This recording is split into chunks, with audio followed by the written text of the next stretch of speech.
Si les combats dans ta partie de jeu de rôle ressemblent à quelque chose du genre. Ok, donc lance l'initiative, l'orc sort son épée et t'attaque. Qu'est-ce que tu fais? Je l'attaque encore. Il attaque encore. Moi aussi je l'attaque, j'attaque. Il t'attaque encore. J'arrête pas de l'attaquer, je continue de l'attaquer. Et ben là, il arrive à parer ton coup, mais il t'attaque encore. Je l'attaque. Si c'est ce genre de combat là qu'il y a dans tes parties de jeu de rôle, et ben je pense que tu t'es rendu compte qu'au bout d'un moment, tes joueurs ils commencent à s'endormir et que c'est quand même vachement ennuyant. Salut tout le monde, c'est Archibald et dans cette vidéo, je vais te parler de 7 techniques que j'utilise pour faire que mes combats soient plus intéressants et qu'en fait les joueurs ne s'endorment pas au beau milieu de la partie.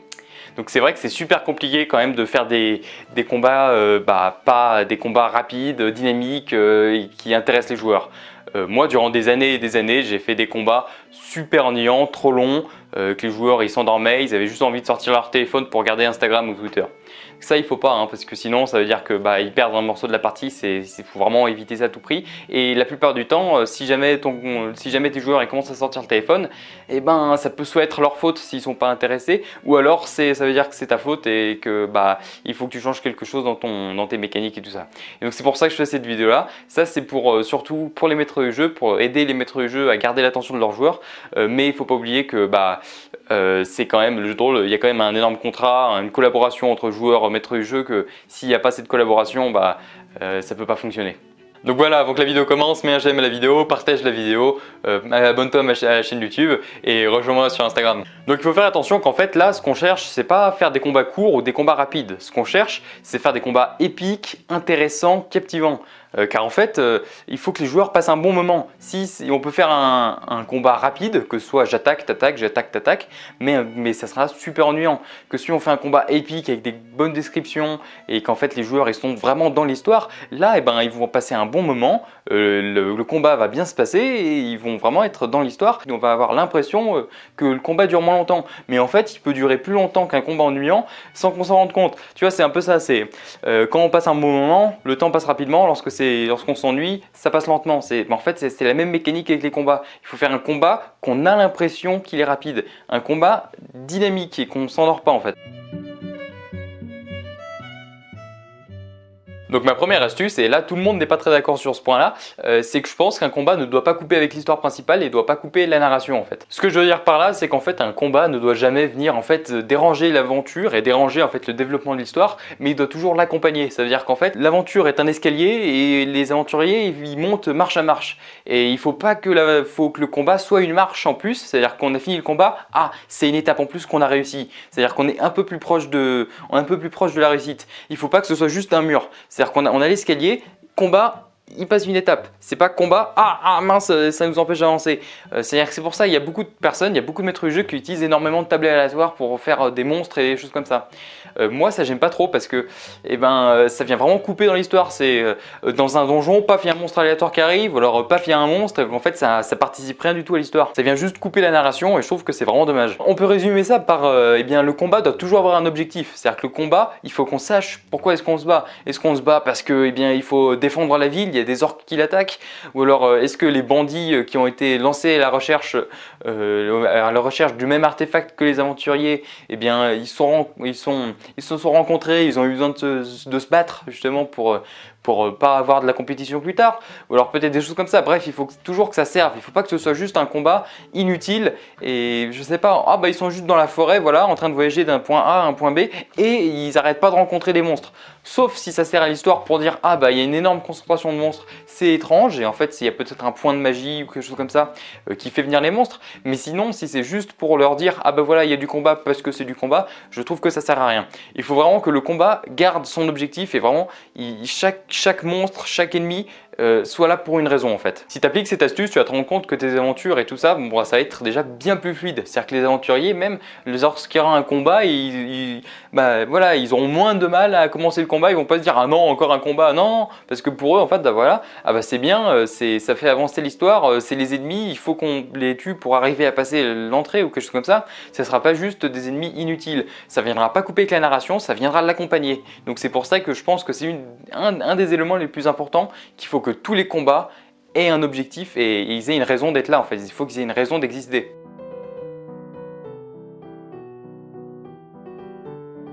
Quelque chose d'important qu'il faut prendre en compte aussi, c'est que la narration et le roleplay ne s'arrêtent pas là où commence l'initiative. Parce qu'il y a beaucoup de maîtres du jeu que c'est roll initiative, tout le monde lance l'initiative pour savoir qui c'est qui va attaquer en premier, ou alors dans la pellicule, eh bien, les aventuriers sortent leurs armes, leurs revolvers pour attaquer un monstre ou quelque chose comme ça. Bref, le combat commence et voilà, c'est bon, on commence à s'ennuyer, il n'y a plus de roleplay, c'est plus un jeu de rôle, c'est un jeu de lancer de dés, c'est un jeu de loi. Et il faut pas, il faut continuer de garder le roleplay et continuer en fait de garder la narration. La narration, on peut continuer de la faire en combat, c'est très simple en fait. Eh bien tu dis à ton joueur, ok, j'attaque, très bien. Lance ton dé, lance ton attaque et maintenant décris-moi comment est-ce que tu fais ton action. Chaque action peut être décrite, un déplacement, attends j'esquive la flèche, je vais me cacher derrière un rocher, est-ce qu'il y a un rocher proche? Oui ok d'accord, je vais essayer de me cacher, ou alors non je vais m'enfuir de tel côté, je lève mon bouclier et je rends un coup avec l'âge, j'essaye de lui percer entre le casque et la côte de maille, bref des petits morceaux comme ça, des petites descriptions narratives d'en fait qu'est-ce que, ok, tu vas attaquer l'ennemi, dis-moi comment est-ce que tu fais, t'essayes de le percer avec la lance, bref, voilà en fait pour garder la narration et garder le roleplay, que ce soit pas juste lancer des dés. Pareil pour les ennemis, c'est-à-dire que les aventuriers ils sont là, ils vont décrire leur action, tu demandes à tes joueurs de décrire leur action, mais les ennemis aussi, hein.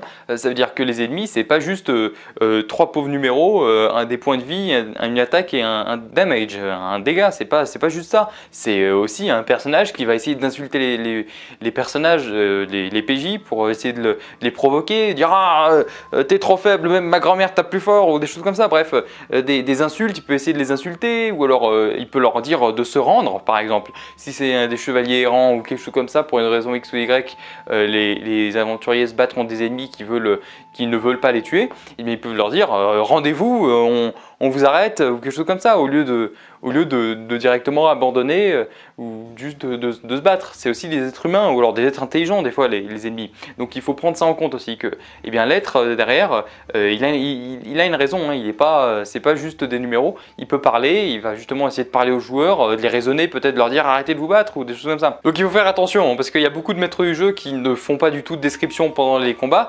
mais les maîtres du jeu qui font de la description pendant le combat, ils ont tendance des fois à tomber dans l'excès. C'est-à-dire qu'ils font trop de description et donc c'est alors tu prends ta lance, tu arrives à percer la côte de maille, mais l'orque il arrive à esquiver au dernier moment, mais heureusement que tu arrives à retirer ta lance pour lui replanter. Non, ça c'est trop long, c'est horrible, c'est pire. En fait c'est pas mieux que ne pas faire de description.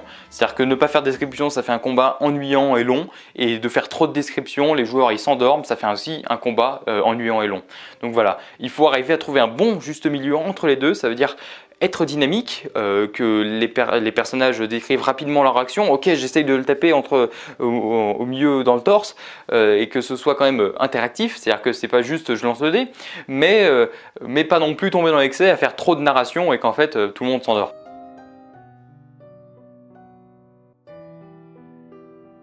Et la troisième astuce qui est la meilleure de la meilleure, mais vraiment ça c'est une super solution, c'est vraiment en fait de sauter le tour d'un joueur et d'oublier de le faire jouer. Alors ça t'es sûr que tu vas gagner du temps? Non, c'est pas vrai, il faut pas faire ça, il faut jamais sauter le tour d'un joueur, c'est pas bien, surtout qu'après il va t'en vouloir, donc c'est une mauvaise idée. Mais ce qui est vrai c'est qu'attention, le joueur il faut qu'il fasse attention à ne pas durer trop longtemps dans son tour. Donc là je pense particulièrement aux classes magiciennes, magiciens, sorciers, bref toutes ces classes magiques qui prennent, c'est le cliché un peu du jeu de rôle, hein, ils prennent super longtemps pour faire l'action. Le guerrier, le paladin, le barbare, le voleur, le ranger, voilà, il dure rien du tout de temps à faire l'action. C'est ok, j'attaque, voilà, je tire une flèche. Et le magicien, c'est alors attendez, je vais vérifier dans mon livre. Oh, non, je vais pas lancer ce sortilège là. Attends, quel niveau je lance le sortilège? Combien il me reste d'options pour attends, je vais faire ça. Et en fait, voilà, il dure. Moi, j'ai déjà connu des magiciens, non, c'était quoi? C'était des warlocks, je crois bien, oui, un warlock qui avait duré, je crois, 20 minutes à pouvoir lancer un sort parce qu'en fait, il savait plus voilà quel sortilège il voulait faire, donc en fait il a été chercher sur internet le sortilège et tout, il avait duré super longtemps. Ça, il y a une façon super simple de remédier à ce problème, c'est premièrement tu prépares tes sortilèges à l'avance, ça veut dire pendant le tour des autres, c'est-à-dire pendant que le paladin il attaque, pendant que le ranger il tire sa flèche et pendant que le druide il fait un truc de druide, et bien toi tu regardes toi de ton côté dans ta feuille de personnage, ok, suivant la situation, là ça serait intéressant que j'attaque tel ennemi parce que le tank il est en train de se faire attaquer et l'ennemi en face il fait pas mal de dégâts, donc je vais essayer de l'affaiblir. Ouais, donc tu choisis ton sortilège avant parce que sinon si tu tu fais rien du tout pendant le tour des autres et que tu arrives au début de ton tour et que tu choisis ton sortilège, c'est bon, c'est parti pour des heures et des heures.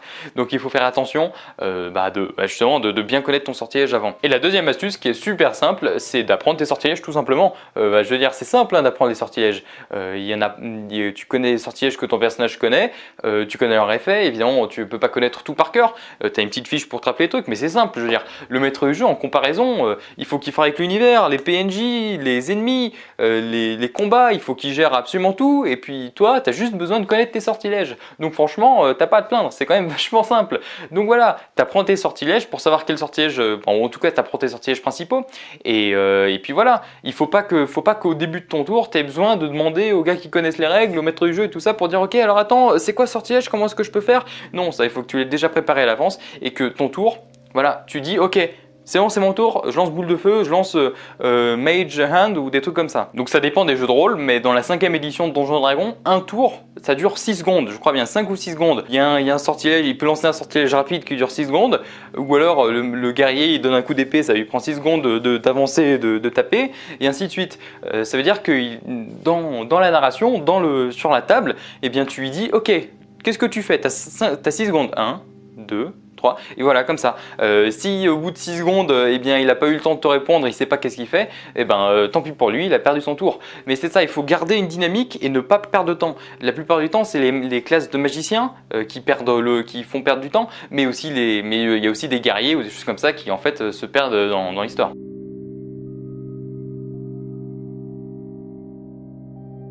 La 4e chose qu'il faut prendre en compte, c'est qu'il faut que les joueurs fassent un effort pour rester concentrés sur la partie. Le maître du jeu, il passe un temps énorme pour préparer son scénario, pour le mettre en place, et après, il fait un effort énorme pour le faire jouer aux joueurs. Donc le joueur, il faut qu'il fasse un minimum pour rester attentif. Ça peut être compliqué, avec les téléphones et tout ça, ça peut être compliqué de ne pas rapidement allumer le téléphone, regarder Instagram, regarder Twitter, regarder Facebook, ça peut être compliqué, mais il faut faire attention et vraiment se retenir pour ne pas faire ça.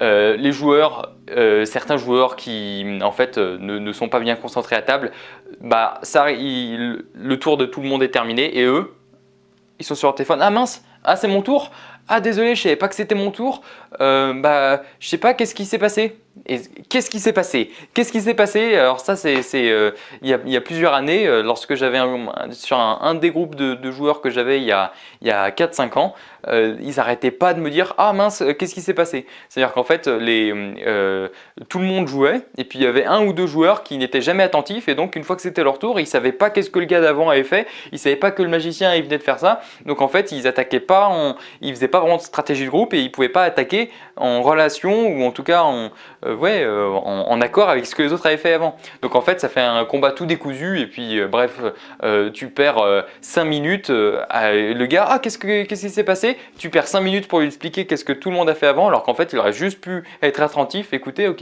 lui il attaque, lui il va tirer une flèche, l'autre il va attaquer par le côté, et bah attends, moi je vais le faire le tour pour le prendre en tenaille ou quelque chose comme ça. Non en fait, donc c'est pour ça qu'il faut faire attention, vraiment les joueurs faire l'effort maximum, parce que votre maître du jeu lui il fait beaucoup d'efforts. C'est un effort qui se fait dans les deux sens, maître du jeu et joueur.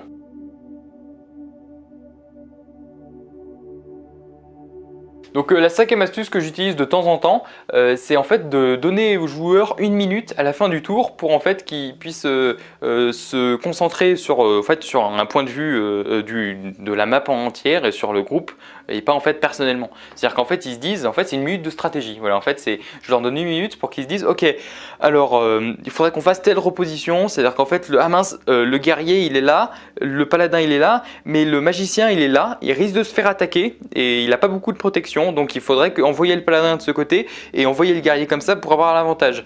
Bref, des choses comme ça. Donc ça on est d'accord, c'est pas du tout roleplay, c'est-à-dire que dans le vrai combat ils n'auraient pas 1 minute après chaque coup d'épée pour se préparer et se dire ok qu'est-ce que je fais après. C'est pas du tout le roleplay, ça on est d'accord. Mais si tu as des joueurs qui aiment beaucoup la stratégie, les jeux de stratégie et tout ça, ils peuvent vraiment apprécier ça. Moi je sais que j'ai un des joueurs, ça fait depuis 3 à 4 ans que je joue avec lui, c'est un des joueurs les plus passionnés que je connais, vraiment il adore faire du roleplay et tout ça, mais aussi quelque chose qu'il adore c'est la stratégie. Et en fait lorsque je lui dis ok bon voilà maintenant vous pouvez faire de la stratégie, c'est bon, j'ai mes PNJ, je suis sûr qu'ils ont perdu quoi.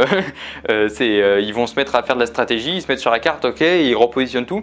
Et en fait, ça leur permet en fait de 1, d'avoir une meilleure stratégie de combat, de 2, avec ces stratégies de combat, de pouvoir en fait faire des plans stratégiques qui peuvent revenir plus tard, en fait apprendre en fonction de leur capacité de combat, et bien de pouvoir le refaire dans une autre situation similaire. Durant une partie en tant que joueur, j'avais fait en fait un multiclasse guerrier monk, et en fait il y avait un autre joueur qui était guerrier, et nos 2 joueurs en fait avaient au bout de plusieurs parties, ils avaient compris que la meilleure stratégie c'était vraiment qu'ils arrivent sur un ennemi et ils tapent tous les 2 du même côté. Enfin, ils tapent tous les 2 d'un côté différent, parce que dans Donjons & Dragons, lorsqu'on prend sur 2 côtés différents un ennemi, on a l'avantage au lancer de dés. Et en fait, ils avaient compris que s'ils faisaient comme ça sur tous les ennemis, pendant que le ranger et le mage s'occupaient des autres ennemis pour pas qu'ils puissent nous attaquer dans le dos, en fait, on arrivait vraiment à être super efficace à 2. Et ben en fait, ça, c'est des petites stratégies qu'on apprend à connaître justement grâce à ce procédé. Et la 3e étape, c'est que vraiment, le 3e avantage, c'est que les joueurs, ils vont plus avoir l'impression de faire partie d'un groupe.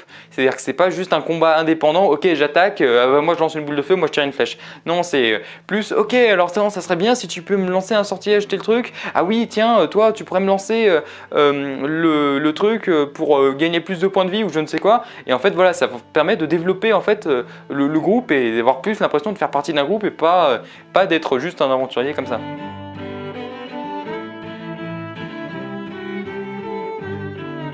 Donc 6e chose qu'il faut prendre en compte, et c'est même des fois compliqué d'arriver à le mettre en pratique, c'est de faire des ennemis intéressants en fait.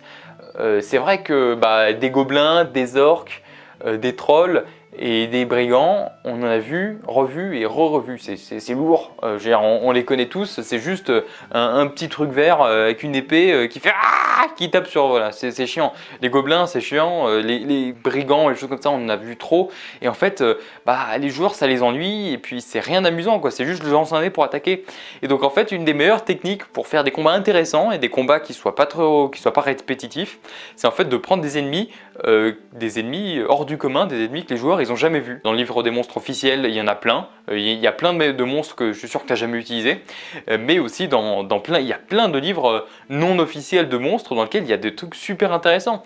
Des livres non officiels de setting, de campaign setting nordique, ou alors de campaign setting pour Donjons & Dragons ou pour d'autres jeux. Bref, pour n'importe quel jeu que tu fais, tu pourras arriver à trouver des monstres alternatifs qui sont plus intéressant que les monstres de base. C'est vrai que ça peut être quand même compliqué lorsque tu fais des campagnes préfabriquées d'arriver à l'adapter et mettre des monstres intéressants. Mais je pense que c'est vraiment quelque chose d'important qu'il faut prendre en compte, ça c'est d'essayer de mettre des ennemis hors du commun. C'est-à-dire au lieu de mettre un gobelin et puis un brigand, tu mets je sais pas un fantôme que chaque fois qu'il reçoit un coup d'épée, il se divise en 2. C'est-à-dire qu'on avait un grand fantôme et paf, on a 2 petits fantômes qui font autant de dégâts. Ah mince, comment est-ce qu'on peut faire? Et bref, en fait que les joueurs ils soient opposés à un vrai challenge et un vrai dilemme, à se dire mince, ok, alors ça on l'a jamais vu avant, comment est-ce qu'on fait? Et ils sont opposés à un vrai problème, pas juste à quelque chose qu'on peut résoudre à coup d'épée. Il y a aussi quelque chose que beaucoup de maîtres de jeu ont tendance à oublier, c'est que les PNJ, les ennemis, la plupart du temps, c'est quand même des êtres intelligents qui savent parler et qui n'ont pas envie de mourir. C'est-à-dire qu'au bout d'un moment, ils vont perdre trop de points de vie, ils vont se dire oh c'est bon, arrête de me taper dessus, je me rends, ne me tuez pas. Et ça donne beaucoup de réalisme au jeu. C'est-à-dire que les ennemis, ils vont pas tous combattre jusqu'à la mort et ils vont se rendre avant pour dire ok je me rends, arrêtez-moi, j'ai pas envie de me faire tuer quoi. Ou alors ils peuvent soit essayer de se rendre, soit s'enfuir. Les ennemis, la plupart du temps, s'ils voient que ah mince, le chef il vient de se faire tuer, il y a la moitié de mes potes qui sont morts, je vais m'enfuir. Et en fait ils vont s'enfuir dans la forêt pour essayer de sauver leur peau. Donc les joueurs ils peuvent essayer de les poursuivre et tout ça, mais en fait ça vient donner un peu plus de dynamique au jeu et que ce soit pas juste j'attaque, t'attaques, ah mince, je suis mort. Non, le personnage, la plupart du temps, avant de mourir, il va essayer de s'enfuir ou en tout cas il va essayer de sauver sa peau.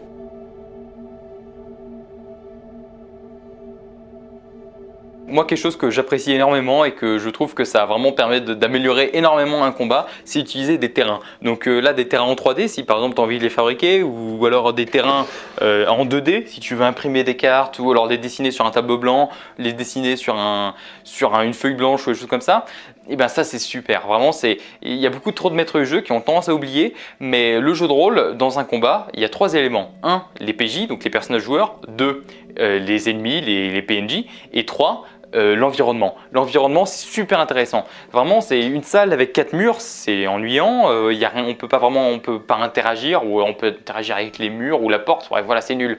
Mais la même salle, et tu rajoutes un miroir, 3 piliers en pierre. Au milieu, il y a une grande coupe en bronze remplie d'eau, ou alors d'un liquide étrange. Bref, des choses comme ça, des petits éléments qui viennent en fait donner de la vie au lieu. Si tu es dans les sous-sols d'un ancien château en Écosse, les joueurs ils avancent pour essayer parce qu'ils ont entendu des chants occultes d'un culte mystique dans les sous-sols du château. Et bien ils vont passer par les sous-sols, et ils vont pas juste passer par une grande pièce vide. Non, ils vont rentrer dans une cuisine, ok, ils vont continuer. Ah bah là maintenant c'est la cave à vin, il va y avoir des énormes cuves remplies de vin, des choses comme ça. Bref, pour donner de la vie aux environnements et donner de la vie aux lieux, il faut rajouter des petits éléments comme ça, leur dire, bah voilà, t'es dans une salle, t'es dans une énorme salle à ciel ouvert, au beau milieu de nulle part, et il y a des anciennes grandes coupoles en pierre.